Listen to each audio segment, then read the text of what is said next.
So I'm talking about sanding sashes because I just got this set, the 2 windows made, Spanish cedar.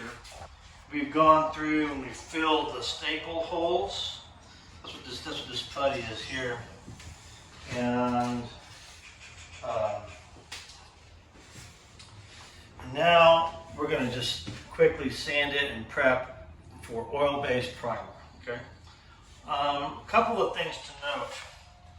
Top sashes and bottom sashes are a little bit different. I got top sash here, top sash here.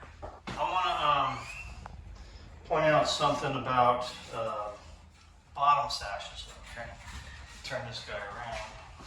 Okay, so look, one of the most focal points on any window assembly is the bottom sash meeting ram. Okay, so because that's where the lock is going to be. Somewhere in this area is going to be a lock, and so what that means is that's where everybody's going to look first. And so I actually want this to be more presentable than anything. Okay, so in anticipation of that, you know, when I assemble my joinery, you know, if I have got any kind of gap or hole, you know, in this front face, you know, I've gone through and I filled it. There's not, I mean, if there wasn't much of one, but I still want to make sure I take care of that, okay? I mean, as you can see, it's really, really tight, okay? So I just put a little bit of Pookie on it because I had some on there. But what I'm going to do, you know, some shops, like my shop in Tampa, I've got a huge machine. I can take this up and I can just set it on my sander. And the belt is so wide, it can sand this whole thing all at one time, make it nice and flat, right? But we don't have the luxury here. So what I've done is, first I've made sure that my meeting rail is nice and straight.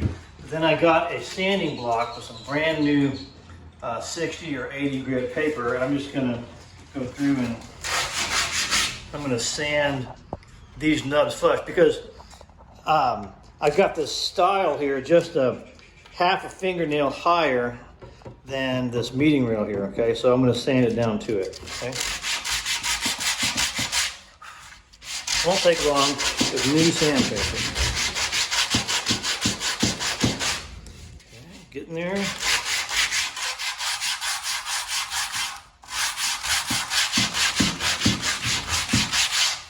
Oh yeah, see? Get almost there, a little bit.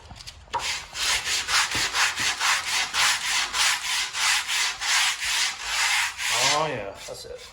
See, I don't want to do it, I do not want to do this with an orbital. You know, an orbital, that's this thing, okay? And the reason why is because this thing is so powerful. You know, you can sand this here, but in the action of sanding it, you're going to actually round it a little bit, and it's going to create a slight dent here that you don't need, just because of how fast and aggressively this will sand here. This is meant to sand flat surfaces. I mean, mostly. I mean, you could use it for this, and I'm sure that somebody out there could get away with doing it, but 99% of the population, even me, you know, as much experience as I have, I avoid using this unless I absolutely have to. And I'd rather use a sanding block. I mean, you can see it doesn't take but you know, less than a minute, you know, to get it like it needs to be. So I'm gonna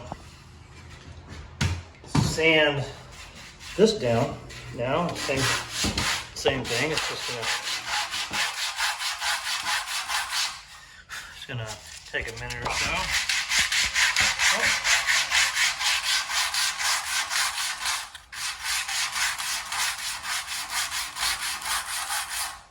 Almost there.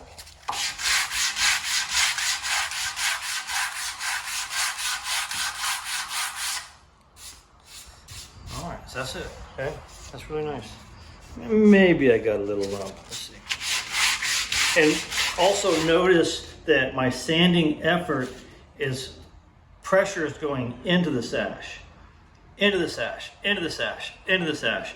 I'm not putting any pressure coming this way because I don't want to risk grabbing some fibers of the wood and splintering it off by accident. So I'm intentionally pressing into the sash to keep that from happening. So, there you go. So now that's done, good.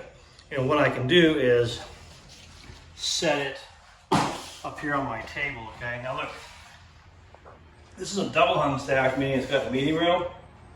And so I've got a, two sides I've got a sander. This is the outside, this is the inside.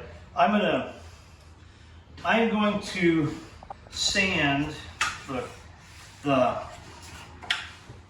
this inside face last. And the reason why is because, you know, it's sitting flat on the table like you would expect, but because there's a meeting rail that is on there, it lifts this sash up off the table so that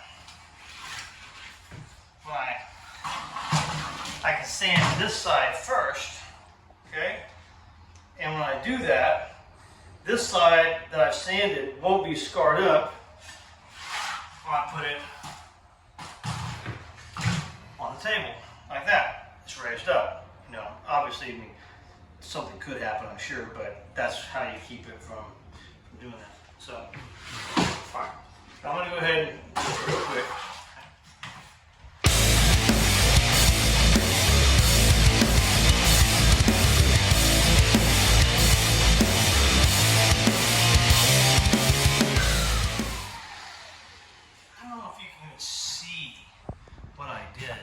But that went over there really, really fast, okay? And what I did was, I basically scratched the surface of my sash and gave it a real quick pass, and it has a certain, cutting pattern to the sandpaper, and or scratch pattern, all right? So I'm just gonna get that scratch pattern on this evenly so that when I put my primer on there, my primer goes on the exact same way so that nothing telegraphs through the primer, okay? Anyway, I want to stop and tell you what I was doing.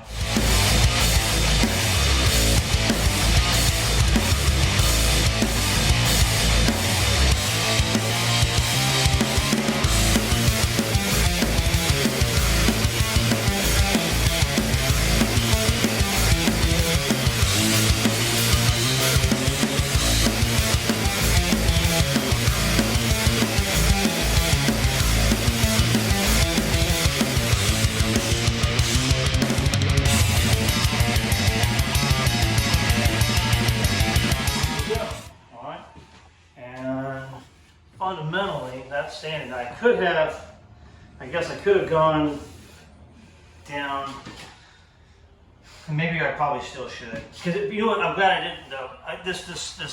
The center like style muntin. Look at the difference in the scratch pattern here versus this. Okay, you see that? So I probably need to go and get that same scratch pattern on that. But I'm not going to do it on these little ribs here because the risk of the sander shifting to one side or the other and making this, taking it out of flat is very high on these little ones. So I'm not going to do that. I'm going to try it on this one though. And what I'm going to do is I'm going to actually use these guys kind of as an island, to make sure when I come up here, I'm going to make sure that I land on these. And this is like making sure that my sander is flat and even. I'm going to go here, and I'm going to go there.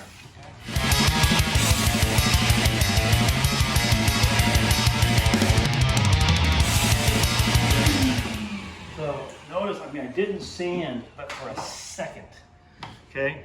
And I just want to make sure that scratch pattern was the same, okay? So I go to prime it. Primer sticks and adheres very well. All right, so that's that. Now the last thing I'm going to do is take my hand sandpaper here and go through it really quick. I'll come around on this side. Okay, that's where the camera is. Okay, this way you get in close. And all I'm going to do is I'm going to come through and I'm going to sand these sharp corners and make sure that you know, there's no knife edges there, okay? So that's all I'm gonna do. Just taking that corner off so it's nice and silky smooth. Okay, that's it. Right now it's sharp, like you can see a little splinter right there, you know? I'm gonna take that off, see? There you're gonna see. But not much. See that?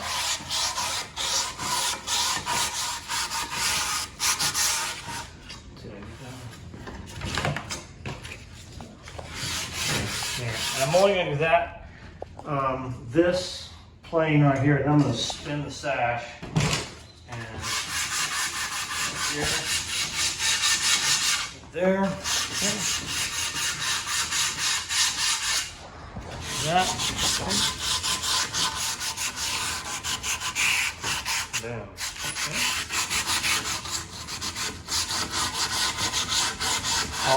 I'm gonna grab up here while I got a chance. Okay, get this sharp knife edge there. Get that little sand, little knife edge there. Oh yeah, then blending that in really nice. See that? Okay. Let me see. Maybe this way. Yeah, that feels pretty sharp there.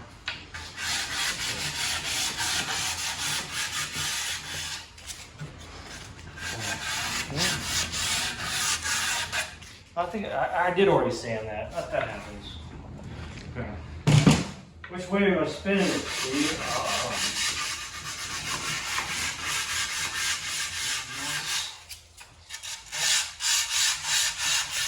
We're here at the Port San Antonio shop in, can't call it sunny San Antonio right now because it's been raining all day. But the sun did peek out a second ago. I think I saw a shadow. All right. Okay, and then one last turn, I think, and that will do it. I think. Yeah. I like sanding in this position because it's comfortable. Yeah. Some people will say, "Well, you know, I want to sand here, I sand there." Okay, you can. Yeah. You know, that will accomplish the goal. Okay? But for me, this is my pattern, this is what I teach, this is what I like for my people to do. Okay? You're gonna apprentice for me, this is what I will. Okay? So, you know, maybe I could do the outsides and stuff like that, but this sash still has to be fit, meaning it's got to be taken to the opening. Got a size for that opening. This is actually a pretty big window, this part of, so 7-foot window. And so that's going to happen tomorrow. But before we do, we'll probably prime this, because obviously if we can get it far enough ahead, we will. So, but that's all of the steps to sanding, you know, prepping a freshly made window sash, getting it ready to put into service. So, not that many of you are making freshly made window sashes yet, but who knows, maybe one day you will be. So that's what you'll do. And that's how you'll do it. Regardless, I can show this video to my apprentices now. There you go. Ta-da!